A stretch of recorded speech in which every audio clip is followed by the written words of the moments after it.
Il suffit d'un instant pour que l'innocence s'évapore et que le monde bascule dans un abîme de désolation.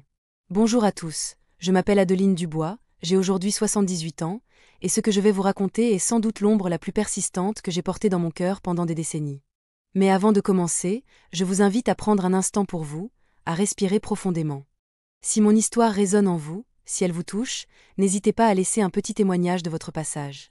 Cela me ferait tellement de bien de savoir que mes mots, enfin libérés, ne sont pas tombés dans le vide. Je suis née en 1947, dans un petit hameau reculé de la campagne française, un endroit où les hivers étaient longs et les étés écrasantes, où la pauvreté était une compagne silencieuse et les espoirs, de rares lucioles dans la nuit. Nous vivions dans une maison en pierre aux murs épais, qui retenait le froid et la poussière. J'étais la cadette d'une fratrie de 4 enfants. Mon père était ouvrier agricole, courbant l'échine du lever au coucher du soleil, et ma mère, elle, s'occupait de la maisonnée et de nos estomacs affamés. Nous n'avions jamais manqué de pain, c'est vrai, mais la tendresse était une denrée plus rare que la viande sur notre table. Petite, je rêvais de courir pieds nus dans les champs à perte de vue, d'attraper les papillons aux ailes colorées, de ne jamais m'arrêter. J'aimais le soleil sur ma peau, le vent dans mes cheveux, le chant des oiseaux au matin. J'aimais aussi écouter les histoires que ma grand-mère, quand elle venait nous voir, murmurait à la lueur d'une bougie, des contes de fées où les héros bravaient les épreuves pour trouver le bonheur. Je rêvais d'une vie où je serais, moi aussi, l'héroïne de ma propre histoire. Mais le destin, souvent, ne nous laisse pas choisir. La misère, elle, choisit pour nous. En 1956, l'année de mes 9 ans, la récolte fut désastreuse. Le froid et la pluie avaient ravagé les cultures, le blé pourrissait dans les champs. La faim commença à serrer nos ventres, plus forte que jamais. Les visages de mes parents se creusaient un peu plus chaque jour, leurs regards se perdaient dans le vide, lourds d'une anxiété que même mes jeunes yeux pouvaient percevoir. Mon père ne trouvait plus de travail. Ma mère vendait les quelques maigres possessions que nous avions. La peur de ne pas manger, la honte d'être redevable, tout cela flottait dans l'air de notre petite maison comme un brouillard épais. Je me souviens des silences à table, des soupirs étouffés de ma mère quand elle nous voyait nous coucher avec le ventre vide. C'est dans ce climat de désespoir que l'impensable s'est produit. Un soir, mon père était parti, on ne savait où, cherchant sans doute un moyen, n'importe lequel, de nourrir sa famille.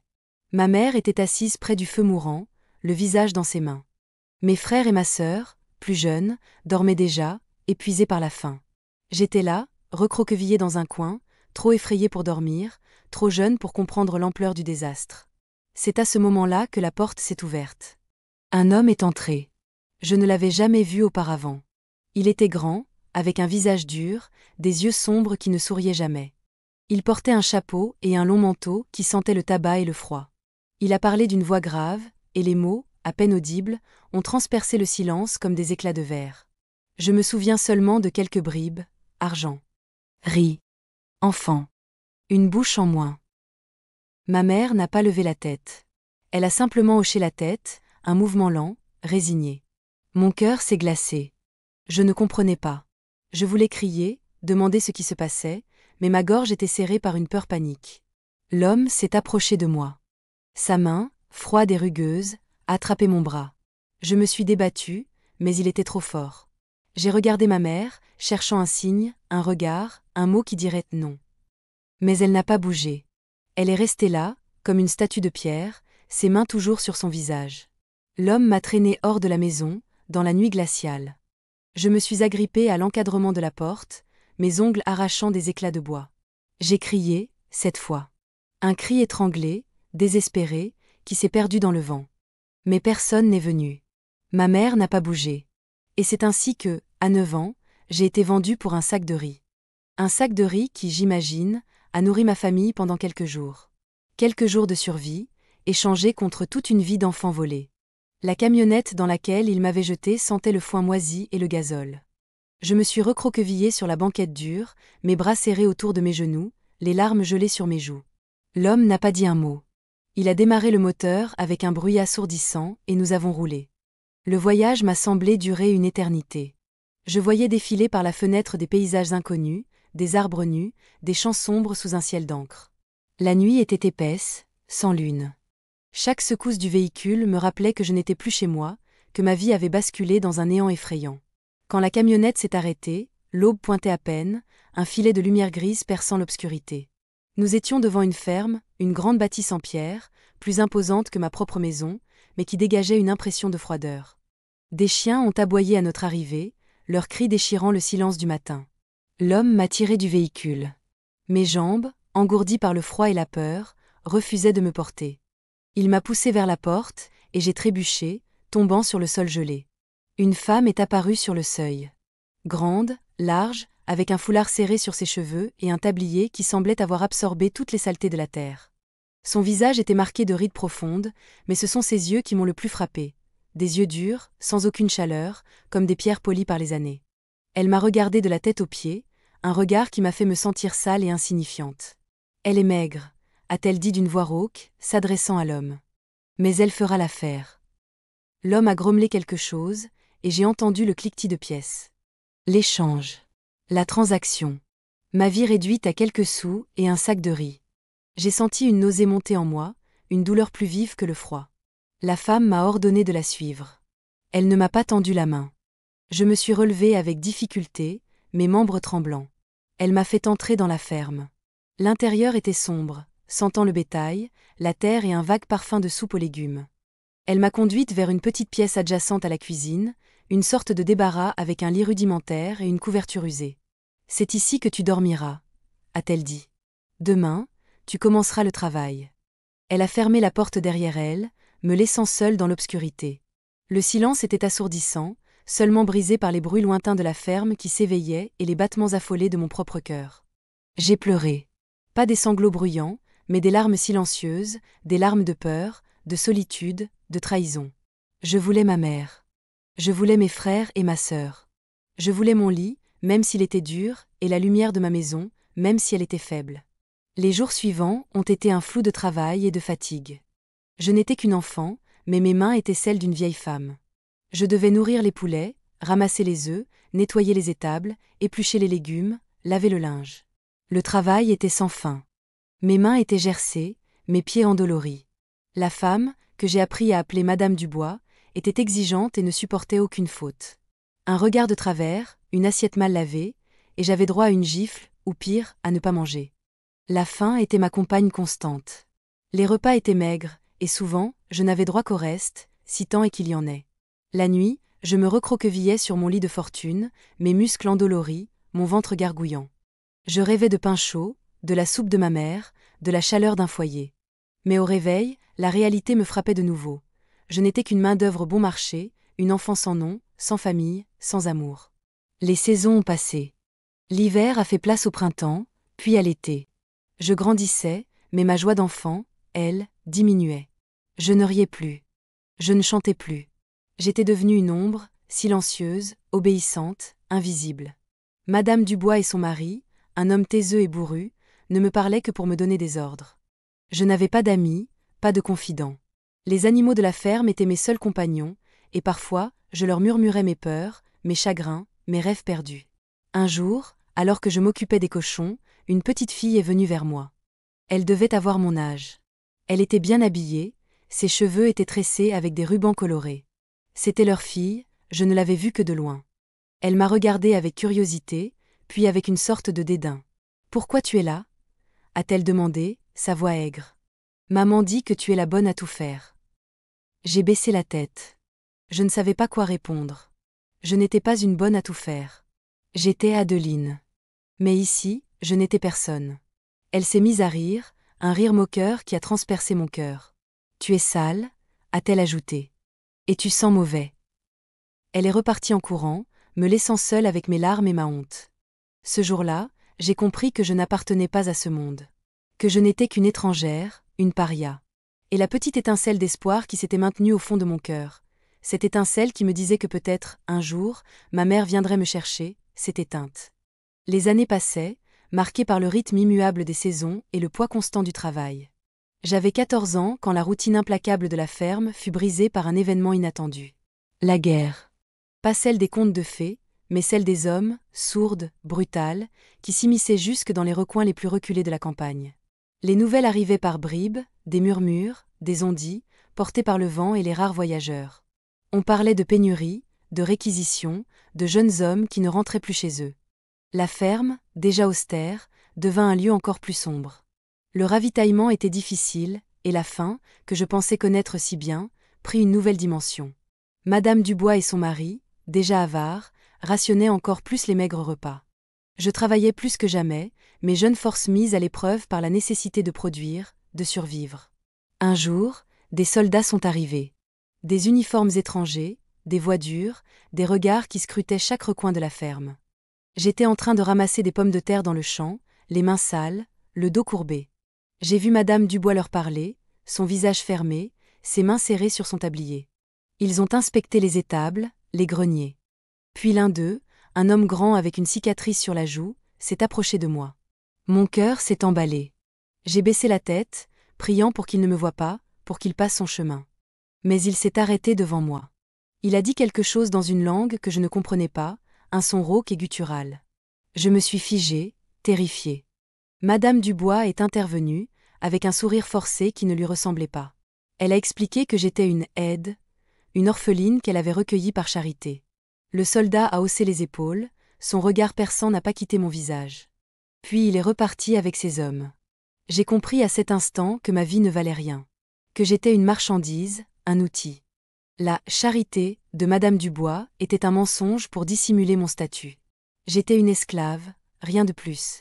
Et l'idée de m'enfuir a commencé à germer en moi, une petite pousse fragile au milieu du désert de mon existence. Mais où aller ? Je ne connaissais personne en dehors de cette ferme. Ma famille, celle qui m'avait vendue, était une entité lointaine et douloureuse. La peur de l'inconnu était immense, mais la peur de rester, elle, devenait encore plus forte. Les mois qui ont suivi ont été marqués par une tension constante. Les rumeurs de bombardements, de combats, se faisaient plus précises. Les soldats revenaient parfois, réquisitionnant du bétail, des provisions. À chaque fois, je me cachais, priant pour ne pas être remarqué, pour ne pas devenir une nouvelle monnaie d'échange. Un soir de printemps, alors que les lilas commençaient à fleurir, j'étais dans la cuisine, épluchant des pommes de terre pour le maigre dîner. La radio, habituellement silencieuse, crépitait, diffusant une musique martiale suivie d'une voix grave et tendue. Madame Dubois et son mari écoutaient, le visage tendu. Puis, un bruit sourd, lointain, a secoué la maison. Suivi d'un autre, et d'un autre. Des explosions. Le ciel, par la petite fenêtre, s'est éclairé d'une lueur orange, puis rouge. La ville est bombardée, a crié Monsieur Dubois, sa voix tremblante. La panique a saisi Madame Dubois. Elle a commencé à courir dans tous les sens, ramassant des objets, des sacs. Il faut partir. Vite. A-t-elle hurlé. Ils n'ont même pas pensé à moi. Je suis restée là, figée, le couteau à pommes de terre toujours à la main. La maison tremblait. Des éclats de verre ont volé. Les bruits de la guerre se rapprochaient. C'est à ce moment-là que j'ai pris ma décision. Non pas celle de fuir avec eux, mais de fuir d'eux. De fuir cette vie, cette servitude. Je suis sortie de la cuisine, mes pas résonnant dans la maison vide. J'ai attrapé une vieille couverture, un morceau de pain dur oublié sur la table, et j'ai couru. Vers la porte. Vers la nuit. Dehors, le chaos régnait. Le ciel était en feu, les explosions faisaient vibrer la terre. J'ai couru à travers les champs, le vent dans mes cheveux, les larmes qui se mêlaient à la sueur sur mon visage. Je ne savais pas où j'allais, mais je savais que je devais partir. Loin de cette ferme, loin de ce passé. La liberté, même incertaine, même dangereuse, était la seule lumière au bout de ce tunnel. J'ai couru jusqu'à ce que mes poumons brûlent, jusqu'à ce que mes jambes ne puissent plus me porter. Je me suis effondrée sous un arbre, à l'abri d'un bosquet, le cœur battant à tout rompre. Le bruit des explosions s'éloignait peu à peu. Le silence est revenu, lourd, habité seulement par le chant des grillons et les battements de mon cœur. Je me suis endormie, épuisée, le corps endolori, mais l'âme étrangement légère. C'était la première nuit depuis mes 9 ans où je me sentais libre. Le réveil fut brutal. Le soleil perçait à travers les feuilles, ses rayons aveuglant mes yeux. Mon corps tout entier me faisait souffrir. Chaque muscle était endolori, chaque os semblait avoir été broyé. La faim tenait mon ventre en étau, plus pressante que jamais. Mais malgré la douleur, une détermination nouvelle habitait mon cœur. J'étais libre. Cette liberté, même précaire, même effrayante, était un cadeau que je ne pouvais pas gâcher. Je me suis levée, mes jambes tremblantes. J'ai mangé le morceau de pain dur, le mastiquant lentement pour en tirer le moindre apport. L'eau d'une petite source que j'avais trouvée à proximité était glaciale, mais elle m'a rafraîchi. Mon seul bien était la vieille couverture, ma seule carte, ma survie. Je ne savais pas où aller. Mon seul guide était l'instinct. Je me suis dirigée vers l'est, là où le soleil se levait, comme si la lumière pouvait m'indiquer un chemin. Les chemins étaient déserts. De temps en temps, je croisais une charrette, un cycliste, mais personne ne s'arrêtait. Dans ces temps de guerre, la méfiance était partout.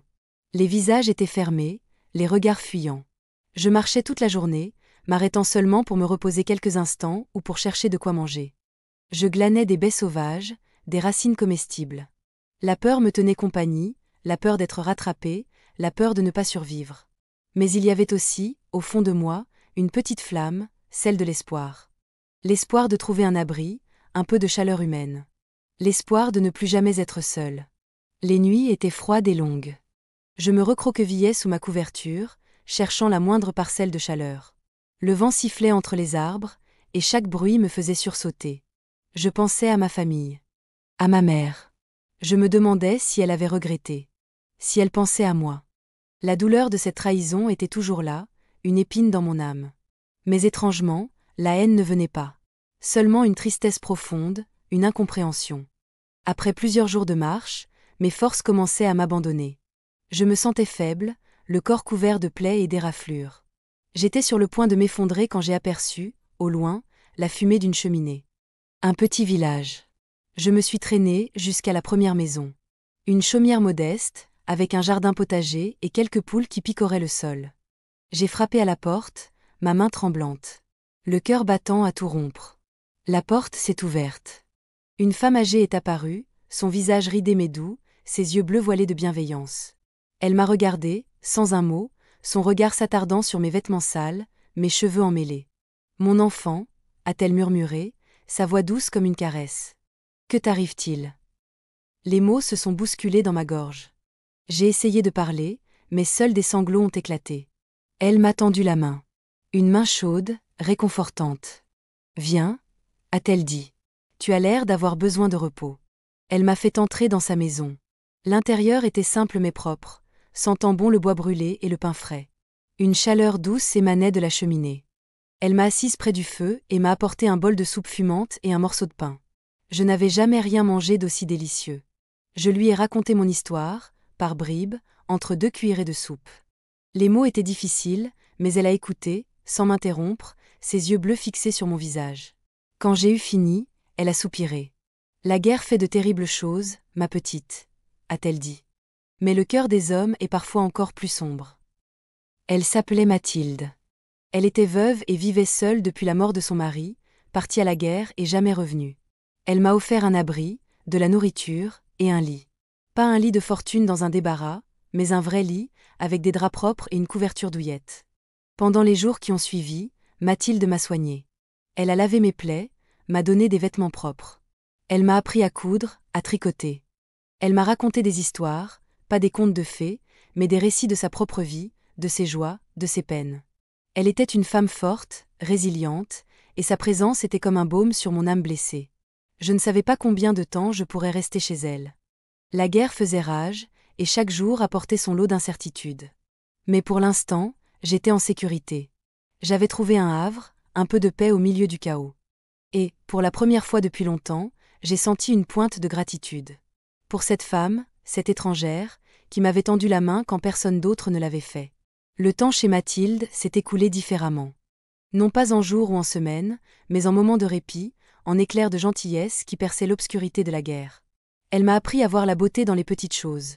Le lever du soleil sur les collines, le parfum des fleurs du printemps, le son de la pluie sur le toit.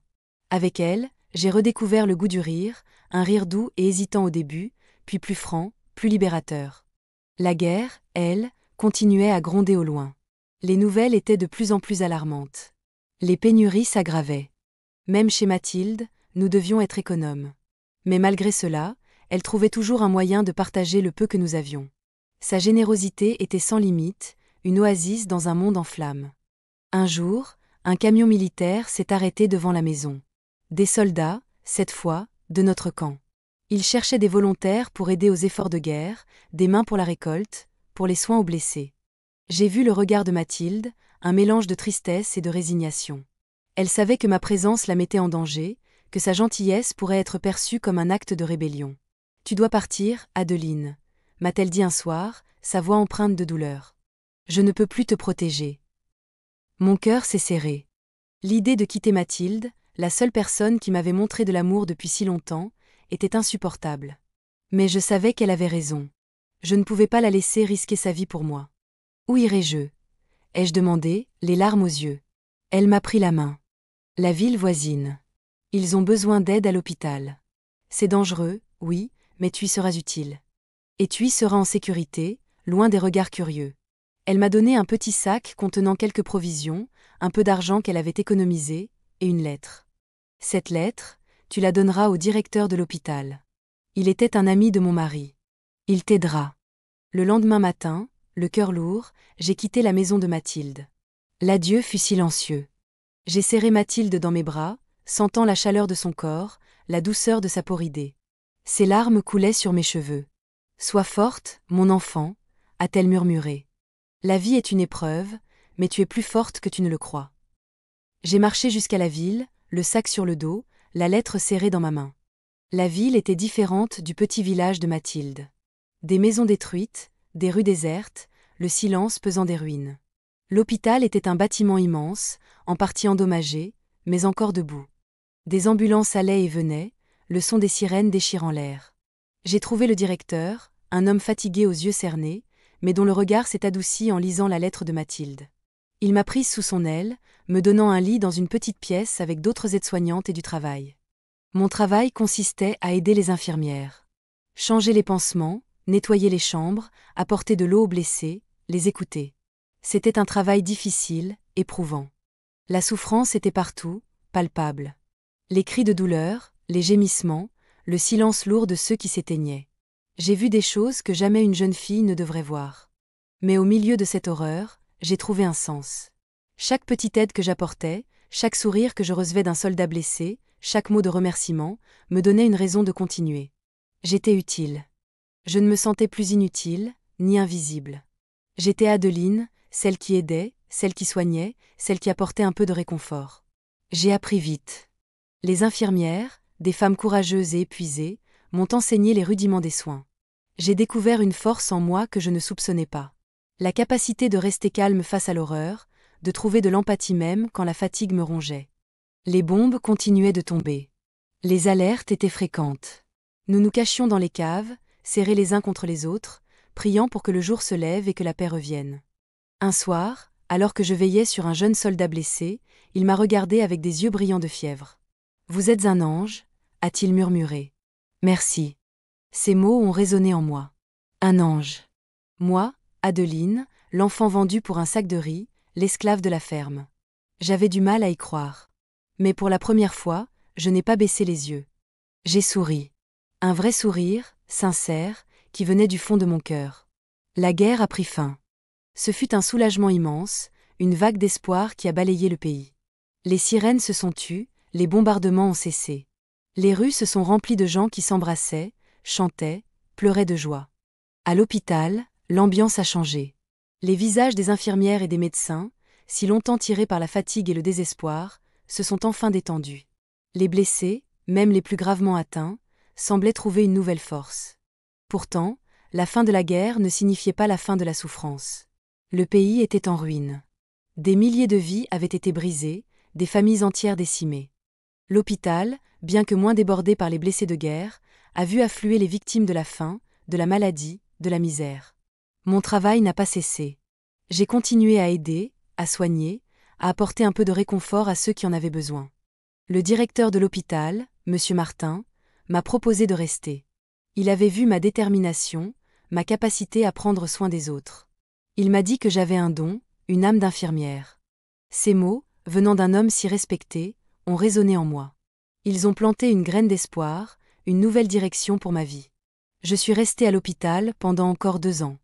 J'ai appris énormément. Je me suis formée sur le tas, absorbant chaque connaissance, chaque geste. J'ai développé une grande confiance en moi, une assurance que je n'aurais jamais cru possible pour l'enfant timide et effrayé que j'étais. Un jour, j'ai reçu une lettre. Elle venait de Mathilde. J'ai reconnu son écriture tremblante. Mon cœur a bondi. J'ai ouvert l'enveloppe, mes mains tremblantes. Elle allait bien. Elle me disait qu'elle avait prié pour moi chaque jour, qu'elle était fière de mon chemin. Elle me racontait la reconstruction du village, le retour des hommes, la vie qui reprenait ses droits. Elle me manquait terriblement. J'ai décidé de lui rendre visite. Après avoir économisé un peu d'argent, j'ai pris le car. Le voyage était long, mais l'excitation m'apportait. Quand je suis arrivée au village, il avait changé. Des nouvelles maisons, des visages souriants. Et puis, au bout du chemin, la chaumière de Mathilde. Elle était assise sur son banc, devant sa porte, tricotant. Elle a levé la tête en m'entendant. Ses yeux bleus se sont écarquillés, puis un sourire immense a illuminé son visage ridé. Elle a laissé tomber son tricot et s'est levée, les bras ouverts. « Adeline, mon enfant !» a-t-elle crié, les larmes aux yeux. Je me suis jetée dans ses bras. Sa chaleur, son parfum, tout était comme avant. C'était un retour aux sources, un moment de paix profonde. Je suis restée quelques jours chez elle, l'aidant dans ses tâches, lui racontant ma vie à l'hôpital. Elle était fière de moi. Sa fierté était comme un baume sur mes blessures d'enfance. Un après-midi, alors que nous étions assises près du feu, elle m'a regardée avec sérieux. « Adeline, a-t-elle dit, as-tu déjà pensé à ta famille ?» J'ai froncé les sourcils. La blessure était toujours là, bien que moins vive. « Je ne veux pas y penser, Mathilde. »« Il faut pardonner, mon enfant », a-t-elle insisté. « La haine ronge l'âme. Ta mère a fait ce qu'elle a cru devoir faire pour te sauver de la faim. La misère fait faire des choses terribles. » J'ai secoué la tête. Je ne pouvais pas. La trahison était trop profonde. Le souvenir de cette nuit, de son silence, était gravé en moi. Mathilde n'a pas insisté. Elle a simplement posé sa main sur la mienne. Le temps guérit beaucoup de choses, Adeline. Donne-lui le temps. Je suis retournée à l'hôpital, le cœur partagé. Le travail me passionnait. J'aimais prendre soin des gens. Mais les mots de Mathilde avaient semé une graine en moi. Le pardon. Était-ce possible ? Pourrais-je un jour pardonner à ma mère ? Je suis devenue infirmière diplômée quelques années plus tard. Mon nom était Adeline Dubois. J'avais trouvé ma voie, ma vocation. Le chemin avait été long, semé d'embûches, de douleurs. Mais je n'étais plus l'enfant effrayé et vendu. J'étais une femme forte, indépendante, capable de reconstruire sa propre vie, brique par brique. Et dans le secret de mon cœur, je savais que la petite flamme d'espoir allumée par Mathilde n'était pas prête de s'éteindre. Les années ont filé, portant avec elles les échos lointains de la guerre et les souvenirs de l'enfance volée. J'ai construit ma vie, pierre après pierre, dans le domaine des soins. L'hôpital est devenu ma seconde maison, les malades, ma famille. Mon dévouement était total, ma passion, indéfectible. Je me suis mariée à un homme bon, un ancien patient que j'avais soigné, un homme doux et compréhensif qui respectait mon engagement et ma liberté. Nous n'avons pas eu d'enfant. Le destin, ou peut-être une blessure trop profonde, ne nous en a pas donné. Mais mon cœur était plein. Pourtant, malgré une vie épanouie, la question du pardon, murmurée par Mathilde, restait en suspens. Elle était là, tapie dans un coin de mon esprit, une ombre légère, mais persistante. J'avais visité Mathilde plusieurs fois. Elle vieillissait, ses mouvements étaient plus lents, sa voix plus fragile, mais ses yeux bleus conservaient leur bienveillance et leur sagesse.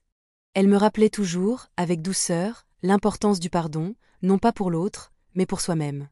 Pour libérer le cœur du poids du ressentiment. Un jour, alors que je passais des vacances dans la région de mon enfance, j'ai eu une idée. Une impulsion irrésistible. Je devais retourner dans mon village natal. Voir si la maison était toujours là, si des souvenirs lointains remontaient. Ce n'était pas pour revoir ma famille, mais pour faire la paix avec mon passé, pour clore ce chapitre. J'ai loué une voiture et j'ai pris la route. Les paysages étaient familiers et étrangers à la fois. Les champs avaient changé, des maisons modernes s'étaient élevées. Le village était plus grand, plus animé. Je me suis sentie comme une étrangère dans mon propre pays. J'ai roulé lentement, le cœur serré. Et puis je l'ai vue. La maison. Elle était toujours là, la même bâtisse en pierre, un peu plus abîmée par le temps, mais reconnaissable. La même porte, le même encadrement de bois où mes petits doigts s'étaient accrochés cette nuit-là. Une vague d'émotion m'a submergée. J'ai garé la voiture et je suis sortie. Mes jambes tremblaient. Je me suis approchée de la porte. J'ai hésité. Et si elle était là ? Et si elle ne se souvenait pas ? Ou pire, si elle se souvenait et ne montrait aucun regret ? Mais quelque chose en moi m'a poussé à continuer. Une force silencieuse. J'ai frappé. Le son du coup a résonné dans le silence du hameau. La porte s'est ouverte. Une femme âgée se tenait là, les cheveux blancs, le visage marqué par les années et les épreuves. Ses yeux, d'un bleu pâle, se sont posés sur moi. Mon souffle s'est coupé. C'était elle. Ma mère. Son regard était vide, un peu perdu. Elle ne me reconnaissait pas. Comment l'aurait-elle pu? J'étais devenue une femme, et le temps avait fait son œuvre. Madame, a-t-elle dit, sa voix rauque, hésitante. Les mots sont sortis de ma bouche sans que je les contrôle. Maman, c'est moi. Adeline. Son visage a changé. Ses yeux se sont écarquillés. Une lueur, un éclair de reconnaissance, de peur, de douleur. Sa main s'est portée à sa bouche. Adeline. Elle a reculé, comme si j'étais un fantôme. J'ai vu la culpabilité, la honte, la douleur, tout se lire sur son visage. Les larmes ont coulé sur ses joues ridées. Ma fille, tu es revenue. Elle a essayé de me prendre dans ses bras, mais j'ai reculé. La blessure était trop vive. Les souvenirs de cette nuit-là, de son silence, de son absence de réaction, ont déferlé sur moi. Je voulais comprendre. Je voulais des réponses. Pourquoi, maman? Ai-je murmuré, ma voix étranglée par les larmes. Pourquoi m'as-tu vendue? Elle est tombée à genoux, sanglotant. La faim, ma fille, la faim. Tes frères et sœurs mouraient. Je ne pouvais pas. Je n'avais pas le choix. Ces paroles ont résonné en moi. Pas le choix. Ces mots, si souvent entendus par les malheureux, les désespérés. J'ai regardé cette vieille femme brisée par le poids des remords. La colère qui m'avait habité si longtemps a commencé à se dissoudre, remplacée par une profonde tristesse. Une tristesse pour elle, pour moi, pour cette famille déchirée par la misère. Je ne l'ai pas prise dans mes bras. Pas encore. Mais j'ai senti quelque chose se dénouer en moi. Une chaîne invisible qui me retenait à ce passé douloureux. Le pardon n'était pas un acte unique, mais un processus. Et ce jour-là, dans l'entrée de cette vieille maison, j'ai fait le premier pas. Le plus difficile. La confrontation avec ma mère avait ouvert une brèche, non seulement dans son silence, mais aussi dans le mur que j'avais érigé autour de mon cœur. Les larmes qu'elle avait versées, son désespoir, avaient été un choc. J'avais toujours imaginé ma mère comme une figure lointaine, dure, froide, responsable de mon malheur. La voir si brisée, si rongée par la culpabilité, avait révélé une facette de son être que je n'avais jamais permis de voir. Elle n'était pas un monstre, mais une femme, une mère, acculée par la faim et le désespoir. Je ne suis pas restée ce jour-là. Le moment était trop intense, trop douloureux. J'avais besoin de digérer ce qui venait de se passer. J'ai dit à ma mère que je devais partir, que je travaillais à l'hôpital. Elle m'a regardée, ses yeux implorant le pardon que je n'étais pas encore prête à donner pleinement. J'ai quitté la maison, le cœur lourd mais curieusement plus léger. De retour chez moi, j'ai tout raconté à mon mari, Jean. Il a écouté avec patience, me tenant la main, me laissant parler jusqu'à ce que les mots s'épuisent. Il n'a pas jugé, il n'a pas commenté. Il a simplement été là, un rocher dans la tempête de mes émotions. Les jours suivants ont été une succession de réflexions. J'ai repensé aux paroles de Mathilde, à son insistance sur l'importance du pardon. Mathilde avait toujours vu au-delà des apparences, elle avait compris que la misère pouvait pousser les êtres humains à des extrémités impensables. Elle avait elle-même connu la faim, la perte. Son propre mari n'était jamais revenu de la guerre. Elle avait survécu avec dignité, sans haine, et elle avait partagé cette sagesse avec moi. Et puis, il y avait le sac de riz. Ce sac de riz qui m'avait pesé comme une chaîne d'or autour du cou. J'avais imaginé ma famille se régalant, insouciante, tandis que j'étais livrée au froid et au labeur. Mais ma mère avait dit, « Tes frères et sœurs mouraient ». La vérité était peut-être plus complexe, plus déchirante, que l'histoire que je m'étais racontée. C'était un acte de survie, un sacrifice terrible, mais un sacrifice tout de même. Un acte dicté par l'instinct primaire de préserver les autres enfants qui lui restaient. Une semaine après ma première visite, je suis retournée dans mon village. Cette fois, je n'ai pas frappé à la porte de la peur, mais avec une détermination nouvelle. Ma mère m'a ouverte, son visage pâle, ses yeux encore rougis. Elle a hésité, puis elle m'a laissé entrer. Nous nous sommes assises dans la cuisine. La même cuisine où, des décennies plus tôt, j'avais été livrée au silence et à la peur. L'odeur du café flottait dans l'air. C'était étrange, presque irréel. Nous avons parlé. Non pas de l'événement précis, pas encore, mais de la vie. De la guerre, de la reconstruction, de mes frères et sœurs. J'ai appris qu'ils avaient survécu, qu'ils avaient grandi, chacun ayant tracé son propre chemin. Ma mère m'a parlé de leur vie, de leurs enfants, de leurs petits-enfants. Elle avait des photos, jaunies par le temps. Des visages inconnus et pourtant, étrangement familiers. Mes neveux, mes nièces. Ma famille. Elle m'a raconté les années de faim après que je sois partie. Comment le sac de riz avait permis de tenir quelques jours, oui, mais que la misère était revenue. Elle avait travaillé sans relâche, les mains abîmées, le dos cassé, pour que les autres ne connaissent pas le même sort. Elle avait toujours pensé à moi, elle avait prié pour moi, chaque jour. Elle avait gardé la honte et le secret dans son cœur, incapable d'en parler à quiconque. J'ai cru que je t'avais perdue pour toujours, Adeline, a-t-elle murmuré, sa voix se brisant. Chaque jour, j'ai regretté. Chaque nuit, je rêvais de toi. Je suis désolée, ma fille. Tellement désolée.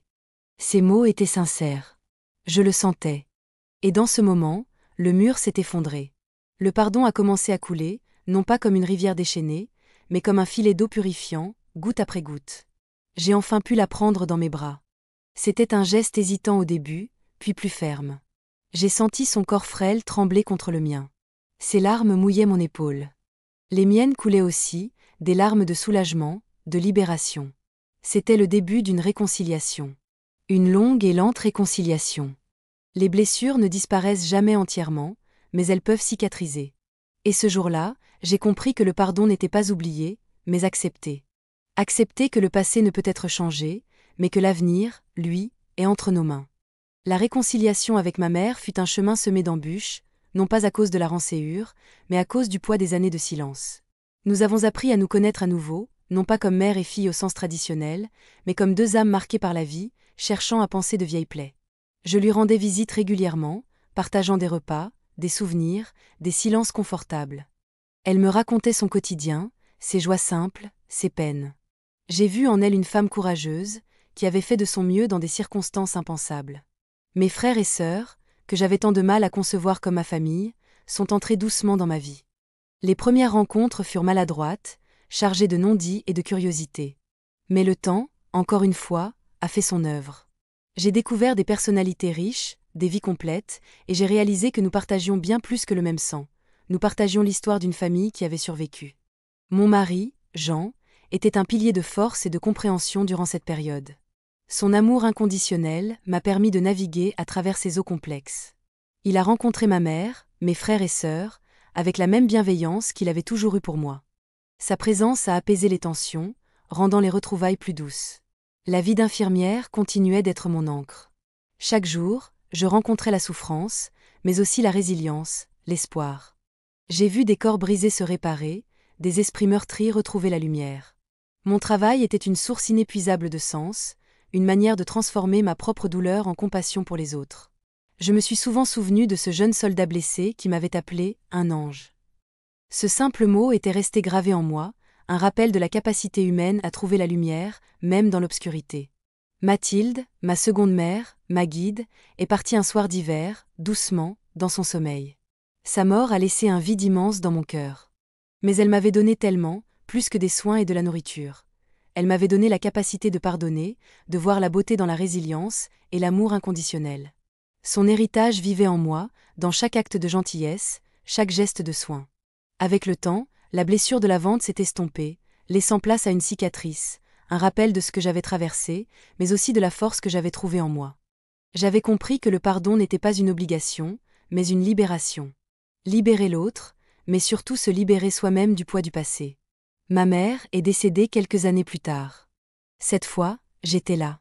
J'ai tenu sa main jusqu'au dernier souffle. Son visage était apaisé. Au moment de sa mort, j'ai senti une étrange paix. Pas la joie, mais une sorte de complétude. Nous avions, chacune à notre manière, trouvé notre chemin vers l'apaisement. Aujourd'hui, alors que mes propres cheveux ont blanchi et que mon corps porte les marques du temps, je regarde en arrière sans amertume. La vie m'a appris des leçons difficiles, mais elle m'a aussi offert des cadeaux inestimables. L'amour d'un mari, la sagesse d'une amie, le lien retrouvé avec une famille, et la vocation qui a donné un sens à mon existence. Je repense à cet enfant de 9 ans, traîné dans la nuit, vendu pour un sac de riz. Cet enfant n'est plus. Elle a grandi, elle a lutté, elle a pardonné. Et elle a construit une vie pleine, malgré les débuts chaotiques. Je ne sais pas combien de temps il me reste sur cette terre. Mais chaque matin où j'ouvre les yeux et que je sens la chaleur du soleil sur mon visage, je remercie le ciel. Pas pour des miracles spectaculaires, mais pour les petites merveilles de chaque jour. Pour l'odeur du café, pour le sourire d'un patient qui se rétablit, pour la main de mon mari posée sur la mienne. Pour la simple, l'extraordinaire, l'inestimable beauté d'être encore là. D'être encore moi. Ma maison est devenue un havre de paix. Simple, rempli de souvenirs et de la chaleur des êtres aimés. Les murs résonnent des éclats de rire de mes neveux et nièces, et plus tard, de leurs enfants, qui viennent me rendre visite. Ils connaissent mon histoire, celle de la petite Adeline vendue pour un sac de riz, mais ils la voient avec des yeux d'enfant, comme un conte ancien, sans la même douleur que celle que j'ai portée. Je leur raconte, parfois, les leçons de Mathilde, la résilience de l'esprit humain, la force du pardon. Chaque matin, je prends mon café sur la petite terrasse, observant le lever du soleil sur les champs. Les couleurs changent, les ombres dansent. Ce simple spectacle est un baume pour mon âme. Je pense à la faim, au froid, à la peur de ces années lointaines.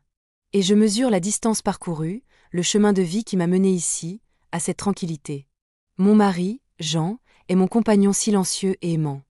Nous partageons nos journées, nos lectures, nos pensées. Sa main dans la mienne est une encre, une preuve que l'amour peut fleurir même sur les terres les plus arides. Il n'a jamais jugé mes blessures, il les a acceptées comme faisant partie de moi, et il m'a aidé à les transformer en force. Je continue à donner de mon temps. À l'hôpital, bien sûr, où j'ai formé de jeunes infirmières, partageant mon expérience, ma passion. Mais aussi au-delà. J'ai rejoint une association qui aide les enfants en difficulté, ceux qui, comme moi autrefois, sont confrontés à la misère, à l'abandon. Je leur parle, je les écoute, je leur offre un peu de l'attention et de la chaleur que j'ai si longtemps cherchée. Je leur raconte mon histoire, non pas pour les apitoyer, mais pour leur montrer que même les plus grandes douleurs peuvent être surmontées, que la vie peut toujours offrir une seconde chance. J'ai vu des étoiles dans les yeux de ces enfants, des étincelles d'espoir s'allumer quand ils m'écoutaient. Cela me remplissait d'une joie immense. C'était ma manière de rendre un peu de tout ce que Mathilde m'avait donné. De faire résonner sa sagesse au-delà de sa propre vie. Parfois, un parfum, une mélodie, une image furtive, me ramènent à cette nuit de 1956.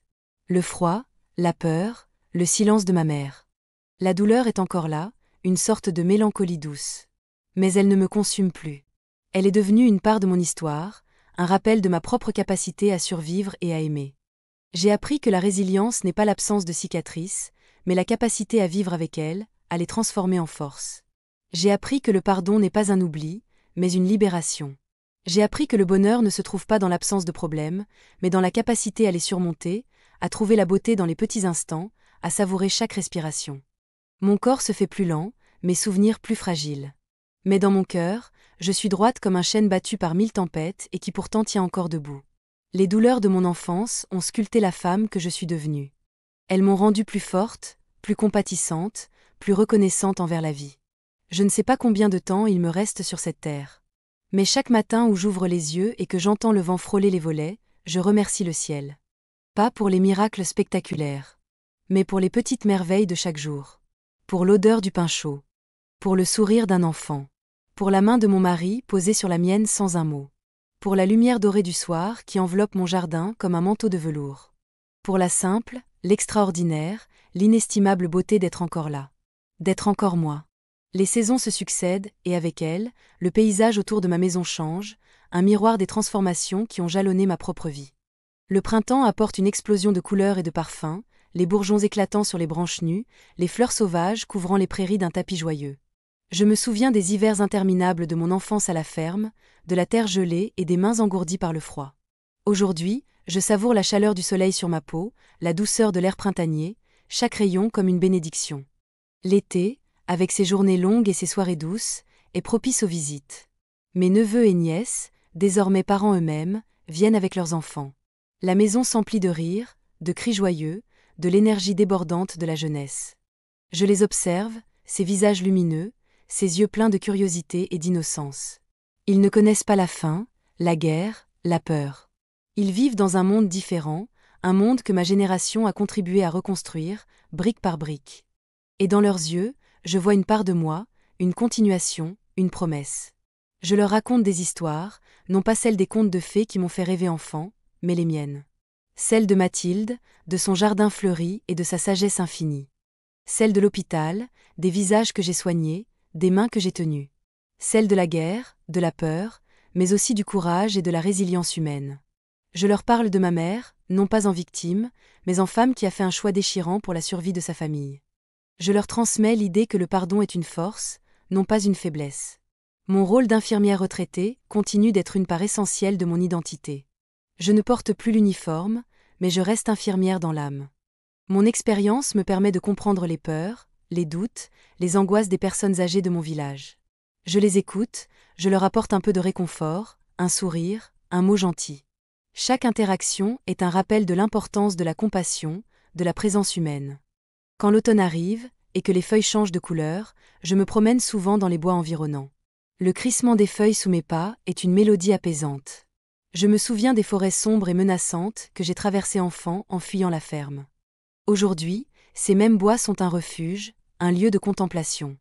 Je récolte des champignons, des châtaignes, me réjouissant des simples plaisirs que la nature offre. Ces moments de solitude sont précieux. Ils me permettent de me reconnecter à moi-même, de faire le point sur le chemin parcouru. Je ne suis plus en colère. Je ne suis plus amère. Les fantômes du passé ne me hantent plus. Ils sont devenus des souvenirs, des leçons, des preuves de la force de l'esprit humain. Le sentiment de gratitude est devenu ma compagne la plus fidèle. Gratitude pour Jean, pour Mathilde, pour ma famille retrouvée. Gratitude pour chaque jour qui m'est donné, pour chaque respiration, pour chaque rayon de soleil. La vie m'a prise beaucoup, mais elle m'a aussi donné infiniment. Et je suis consciente de la valeur de chaque instant, de chaque rencontre, de chaque silence. La nuit, quand le vent murmure à travers les fenêtres et que les étoiles brillent dans le ciel, je me sens en paix. Le souvenir du sac de riz, de cette nuit glaciale, est toujours là. Mais il n'est plus une marque de honte ou de douleur. Il est devenu le point de départ d'un voyage. Le début d'une vie, pas toujours facile, mais toujours digne d'être vécue. Mes journées, autrefois dictées par le labeur et la survie, sont aujourd'hui rythmées par des plaisirs simples et la douce mélancolie des souvenirs. Je me lève tôt, avec le soleil, et après mon café, je prends soin de mon petit jardin. J'aime le contact de la terre, la fragilité des jeunes pousses, la promesse des récoltes. Chaque fleur qui s'épanouit, chaque légume qui mûrit, est un petit miracle, un rappel de la vie qui continue, inlassablement. Je passe du temps à lire. Les livres ont toujours été mes compagnons, même quand je n'avais pas le droit d'en avoir. Ils m'ont permis de voyager, de rêver, d'échapper à la dure réalité de ma condition. Aujourd'hui, je me plonge dans des romans qui racontent des histoires de courage et de résilience, des biographies de femmes qui ont marqué leur époque. Je reconnais en elles des fragments de mon propre parcours, des échos de la force qui nous habite tous. Mon rôle dans la communauté a évolué. Je ne suis plus l'infirmière active, mais je suis devenue une sorte de sage, une confidente. Les jeunes du village viennent me voir pour me poser des questions sur la vie, sur l'amour, sur le sens des épreuves. Je les écoute attentivement, partageant mes propres expériences, sans jamais imposer mes vérités. Je crois fermement que chacun doit trouver son propre chemin, mais qu'un peu de lumière, un peu de partage, peut aider à éclairer la route. Je continue de correspondre avec les quelques personnes qui restent de ma vie à l'hôpital. Nous échangeons des nouvelles, des souvenirs. Les visages que j'ai soignés, les histoires que j'ai entendues, sont gravés dans ma mémoire. Chaque patient a laissé une empreinte, petite ou grande, dans mon cœur. Et je me sens honorée d'avoir pu apporter un peu de soulagement, un peu d'humanité, dans leurs moments les plus sombres. Les visites à la ferme de mon enfance sont devenues plus rares. La maison a été vendue, habitée par de nouvelles familles qui ne connaissent rien de son passé douloureux. Parfois, en passant devant, je m'arrête un instant. Je regarde la vieille bâtisse, et je sens une paix étrange. La douleur n'est plus là. Seulement la reconnaissance d'avoir survécu, d'avoir transcendé cette épreuve. Le sac de riz, ce symbole de ma trahison, est devenu, avec le temps, le symbole de ma libération. C'est à partir de ce point de rupture que ma véritable histoire a commencé. Loin de la servitude, loin de la peur, vers la liberté, la dignité et l'amour. C'est paradoxal, mais sans cette nuit-là, je ne serais pas devenue la femme que je suis. Ma relation avec mes frères et sœurs a continué de s'épanouir. Nous avons construit des ponts, comblé les fossés du passé. Leurs enfants, mes neveux et nièces, sont devenus une source de joie infinie. Ils me racontent leur vie, leurs ambitions, leurs rêves. Et je leur rappelle que le chemin n'est jamais facile, mais que la persévérance, la gentillesse et la capacité à aimer sont les plus grandes richesses que l'on puisse posséder. Je repense souvent à la phrase de Mathilde, « La vie est une épreuve, mais tu es plus forte que tu ne le crois ». Ces mots, simples en apparence, ont été un phare dans la tempête. Ils m'ont donné le courage de continuer, de croire en moi, même quand tout semblait perdu. Aujourd'hui, je suis une femme sereine, apaisée. Les rides sur mon visage racontent une histoire, celle d'une vie bien remplie, de défis surmontés, d'amour trouvé. J'ai fait la paix avec mon passé, avec ma mère, et surtout, avec moi-même. La petite Adeline, vendue pour un sac de riz, a trouvé sa place dans le monde, une place faite de compassion, de force et d'une profonde gratitude. Le temps est une rivière qui ne s'arrête jamais. Il emporte avec lui les feuilles mortes des jours passés, mais dépose aussi sur ses rives des galets polis, des souvenirs indélébiles qui scintillent sous le soleil. Aujourd'hui, ma mémoire est comme cette rivière, parfois tranquille, parfois plus agitée, mais toujours en mouvement, portant l'écho de mon histoire. Je repense à la petite fille que j'étais, celle qui rêvait d'être l'héroïne de son propre conte. La vie m'a prouvé que l'héroïsme ne se trouve pas toujours dans les grands exploits, mais dans la persévérance quotidienne, dans la capacité à se relever, à pardonner, à aimer malgré les blessures. Mon histoire n'est pas un conte de fées, mais elle a sa propre magie, celle de la résilience humaine. Mes yeux se posent sur les photos posées sur la commode. Jean, mon mari, avec son sourire doux et son regard profond. Mathilde, son visage ridé empreint de sagesse et de bonté. Mes frères et sœurs, jeunes, puis vieillis, leurs visages marqués par le temps, comme le mien. Chacun d'eux a été un fil précieux dans la toile complexe de ma vie. Ils ont contribué, à leur manière, à faire de moi la femme que je suis aujourd'hui. Je crois que le plus grand cadeau que l'on puisse recevoir dans la vie n'est pas la richesse ou la célébrité, mais la capacité à trouver la paix intérieure, même après avoir traversé les plus grandes tempêtes. C'est ce que Mathilde m'a enseigné, non par des mots seulement, mais par l'exemple de sa propre vie. Sa patience, sa force tranquille, sa générosité, tout cela a infusé mon être et m'a permis de voir le monde avec plus de compassion. Les douleurs du passé ne disparaissent jamais complètement. Elles sont là, tapies dans les replis de la mémoire, comme des cicatrices invisibles. Mais elles ne sont plus un poids. Elles sont devenues une partie intégrante de moi, un rappel constant de la force que j'ai dû mobiliser, des leçons que j'ai apprises. Elles me rappellent que la vie est précieuse, fragile, et qu'il faut la savourer à chaque instant. Je me suis rendu compte que la véritable richesse réside dans les liens humains. Dans le partage, dans l'écoute, dans la simple présence. J'ai vu des personnes riches de biens matériels mais pauvres de cœur, et d'autres qui n'avaient rien mais possédaient une richesse d'âme inestimable. Je suis fière d'avoir choisi cette voie, celle du don de soi, celle de la compassion. Le silence de ma maison, quand je suis seule, n'est plus oppressant. Il est rempli du murmure des souvenirs, du chant des oiseaux dans le jardin, du souffle de ma propre respiration. C'est un silence habité, un silence de plénitude. J'ai une petite boîte en bois, sur ma table de chevet. Dedans, il y a quelques objets précieux. Une vieille photo jaunie de Mathilde, un petit médaillon que Jean m'a offert, et un petit morceau de tissu usé, provenant de la couverture que j'avais emportée en fuyant la ferme. Ce morceau de tissu, si insignifiant en apparence, est un puissant rappel de mon point de départ, et du chemin parcouru. Il est le symbole de ma survie, de ma transformation. Aujourd'hui, à l'approche de mon 80e anniversaire, je me sens prête à clore ce chapitre. Non pas avec la tristesse de la fin, mais avec la gratitude du chemin accompli. J'ai vu la misère et la cruauté des hommes, mais j'ai aussi rencontré la bonté, la générosité, l'amour inconditionnel. Et c'est cette lumière qui a toujours prévalu. Mon message, si je devais en laisser un, serait celui-ci: ne laissez jamais le passé dicter votre avenir.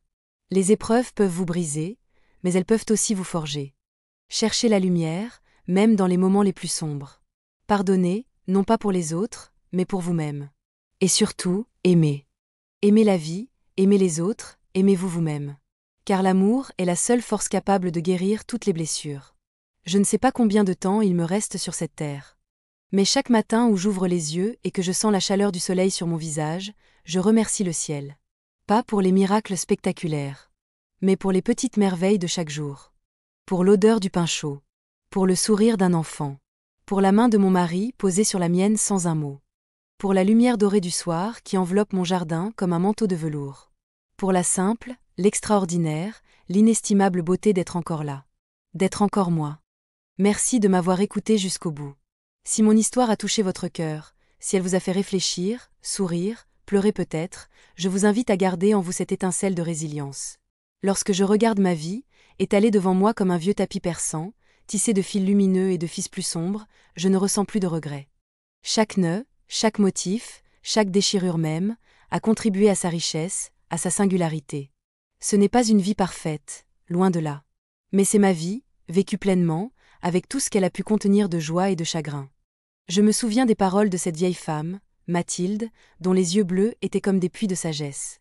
Elle disait toujours que le malheur peut être une école, si l'on est prêt à apprendre. Et j'ai appris. J'ai appris la résilience, la force insoupçonnée qui dort en chacun de nous. J'ai appris le pardon, cette libération qui ouvre les portes de la paix. Et j'ai appris l'amour, sous toutes ses formes, l'amour romantique, l'amour filial, l'amour de l'humanité. Mes petits-enfants, et maintenant mes arrière-petits-enfants, viennent parfois s'asseoir à mes pieds, les yeux brillants d'attente. Ils aiment les histoires. Et je leur raconte, avec des mots simples et une voix douce, le chemin de la petite Adeline. Je ne cache rien, ni la faim, ni la peur, ni la trahison. Mais je mets l'accent sur la force qui m'a poussé à avancer, sur les mains tendues que j'ai rencontrées, sur la lumière que j'ai trouvée. Je leur apprends que l'histoire d'une vie n'est jamais écrite d'avance, et que chaque jour est une page blanche, une nouvelle chance. Je sens mon corps se faire plus léger, mes pensées plus limpides. La fin est proche, je le sais. Et je l'accueille sans peur, avec une sérénité profonde. J'ai aimé, j'ai vécu, j'ai pardonné. Et je suis prête.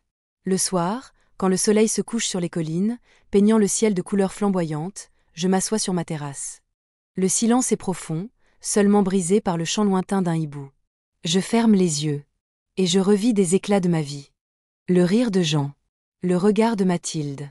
La main de ma mère dans la mienne, à la fin. Le sourire d'un patient. Le parfum des lilas en fleurs. La vie est un voyage. Parfois difficile, souvent imprévisible. Mais il y a toujours une beauté à trouver, même dans les moments les plus sombres. Il y a toujours une lumière à atteindre, même après avoir traversé la plus épaisse des nuits. Je vous laisse avec ces mots. Que votre propre voyage soit rempli de sens, de compassion, et d'une paix qui transcende toutes les épreuves. N'oubliez jamais que même le plus petit rayon de lumière peut éclairer le plus grand des abîmes. Et que l'amour, toujours, est la plus grande des forces.